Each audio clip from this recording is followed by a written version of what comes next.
नमस्कार इंदुमती मीडिया तरफ आज खबर को आपण मानक स्वागत।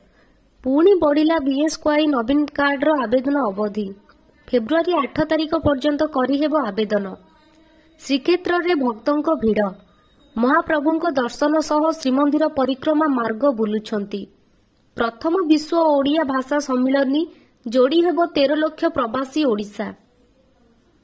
मां तारिणी मंदिर हेब रूपांतरण 50 कोटी टंका मंजूर। 31 रे मुख्यमंत्री शिक्षा पुरस्कार योग्य तालिका रे 4टी जिला बालेश्वर, केन्दुझर, झारसुगुड़ा और जगतसिंहपुर।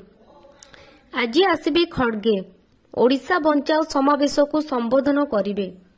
आजिठू परिक्रमा मार्ग देखिबे अन्य जिलावासी। आजिठू बढ़िबो गरम, बढ़िबो दिन और राति तापमात्रा। क्रीड़ा को राज्य सरकार को गुरुत्व। विद्यालय खोजा हेब प्रतिभा। हाथ को दी हाथ हेले ओडिया चेस तारका पद्मिनी राउत।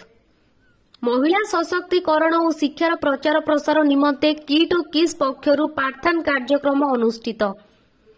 सकाळ इस्तफा, संध्यारे शपथ। पुणी पलटिला बिहार राजनीति। महामेंट सरकार भांगी एनडीए सह सरकार गढ़िले नीतीश। घर को फेरिले चाली चाली अयोध्या जाइथिबा मालकानगिरी रो 2 राम भक्त। फेब्रुआरी रे पुणी ओडिशा आसिबे प्रधानमंत्री। विशाल महिला समावेश रे देवे जोग। इंग्लैंड ठारू 28 रन रे हारिला भारत। गत 10 वर्ष रे उच्च शिक्षा रे बढ़ीची छात्र छात्री संख्या। तथ्य रखिले केंद्र शिक्षा मंत्री। भूमिकंप रे थरिला गुजरात कच्छ रे। रिक्टर स्केल रो तीव्रता 4.0। एहीपरि नुआ नुआ वीडियो देखिबा पई एही चैनल को सब्सक्राइब करंतु।